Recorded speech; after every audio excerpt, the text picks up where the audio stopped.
बालबालिकातर्फ 50,000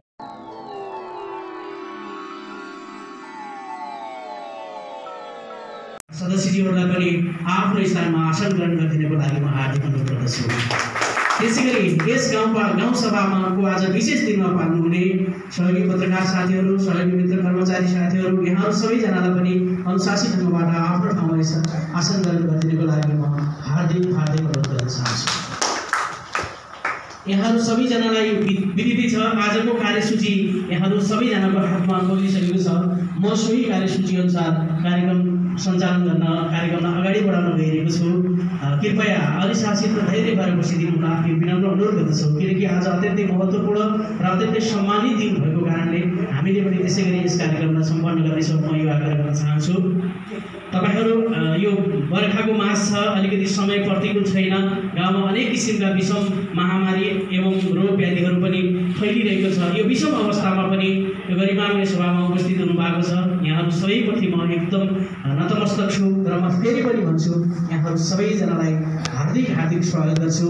र आजको यस गाउँसभा अत्यन्तै सभ्य भव्य तरिकाले सम्पन्न भएर तपाईँहरूले ऐतिहासिक पुस्तिका तपाईँले बोकेर गाउँ विकासको यात्रामा अगाडि लाग्नुहुनेछ, यो शुभकामना पनि दिन चाहन्छु। साथै भर्खर जानकारी भएअनुसार यो सभा पुरै आकाश घाँटी गरेर सेलुलरसम्म यो सभा आयो भन्ने दुर्घटनाको कुरा सुन्नमा आएको छ। सबै जनहरूप्रति कतिसम्म शक्ति हो भोलमा होइन, तर यसलाई प्रत्येक गाउँवासीले खानाका भाँडाहरू बाजाहरू बजाएर बनाएपछि यो भाग्छ टाढा लाग्छ भन्ने सुन्नमा आएको छ। सबैको विनम्र अनुरोध गर्छु। महामारी सँगसँगै अर्को महामारी आएको छ।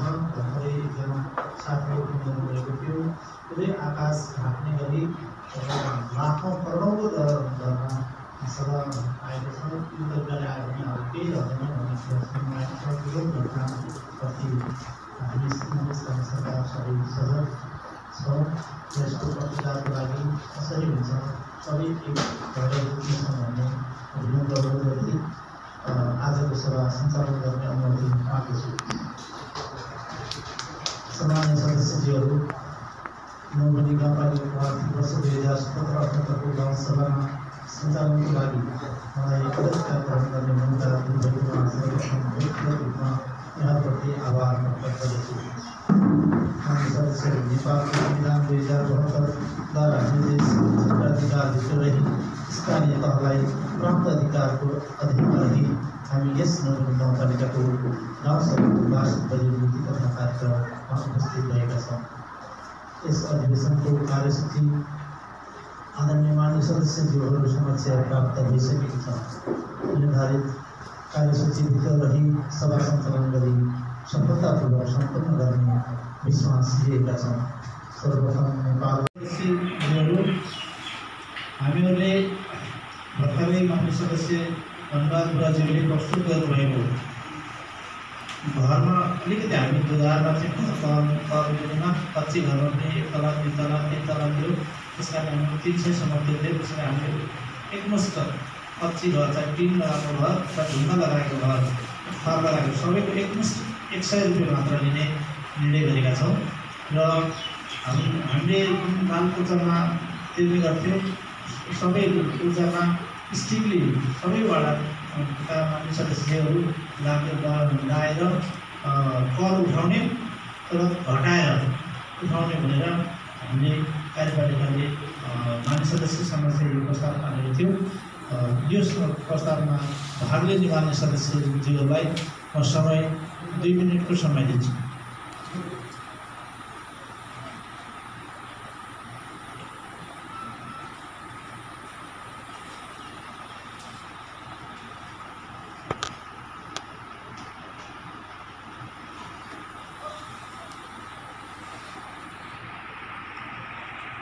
बहादुर बुढा मगरज्यूले प्रस्तुत आर्थिक एवं विनियोजन 2017 लागि पेश गर्दछु।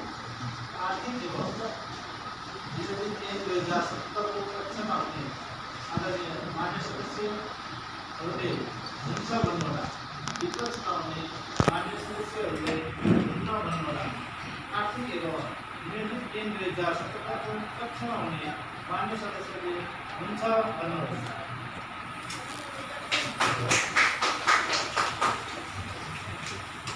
आर्थिक एवं निर्मित ऐन 2077 को पक्षमा हुने मान्य सदस्यले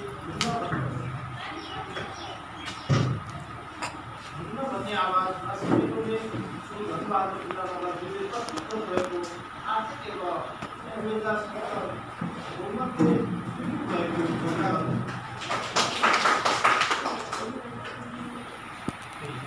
मान्य सदस्यज्यूहरू, मान्य सदस्य श्री कमलबहादुर भट्टराईबाट गाउँ कार्यपालिकाको नीति 2077 असार 23 गते लगायत आर्थिक समस्याले भित्र रहेका सम्पूर्ण बैठकको निर्णय तथा गाउँ कार्यपालिकाको कार्यालयले गरेको निर्णयहरू स्वीकृत गर्न यस बेलामै सभामा प्रस्तुत गरिदिन विनम्र अनुरोध गर्छु।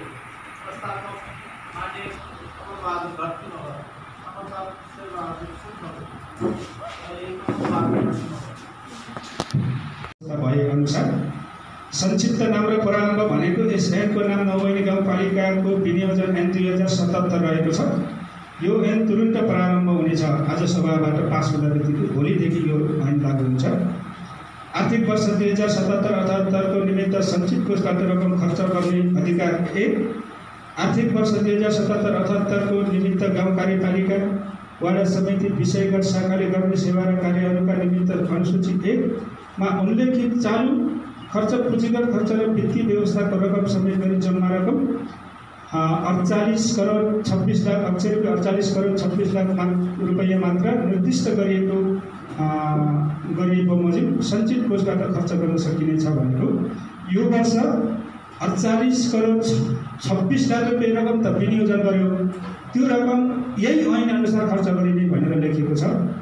त्यसैगरी विनियोजन ऐनको यस ऐनद्वारा सञ्चित कोषबाट खर्च गर्न अधिकार दिएको रकम आर्थिक वर्ष 2077-78 को निमित्त नौवैनी गाउँपालिकाको गाउँ कार्यपालिका वाडा समिति र विषयगत शाखाले गर्ने सेवा र कार्यहरूको निमित्त विनियोजन गरिनेछ।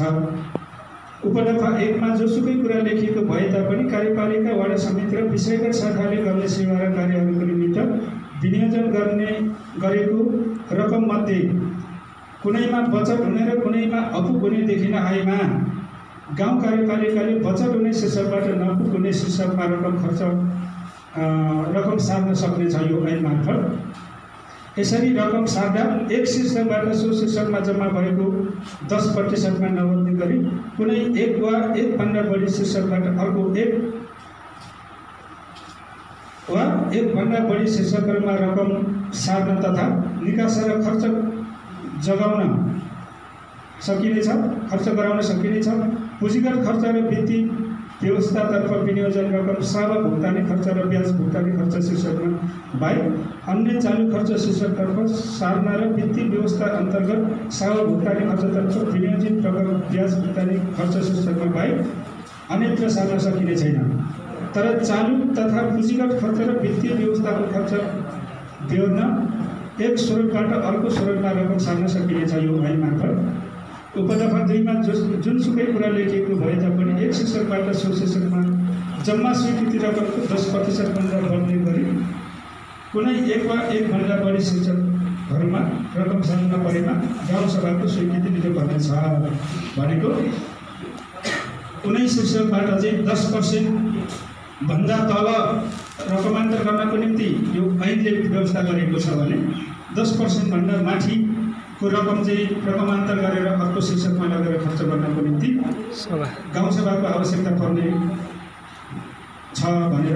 छ भनेर चाहिँ यो ऐनले व्यवस्था गरेको छ। त्यसैले हामीले ठुलो रकमान्तर गरेर खर्च गर्न पर्यो भने यो गाउँसभाबाट चाहिँ रकमान्तर गरेर खर्च गर्न यो ऐनको प्रावधान अनुसार व्यवस्था गरिएको छ भन्दै मेरो कुरा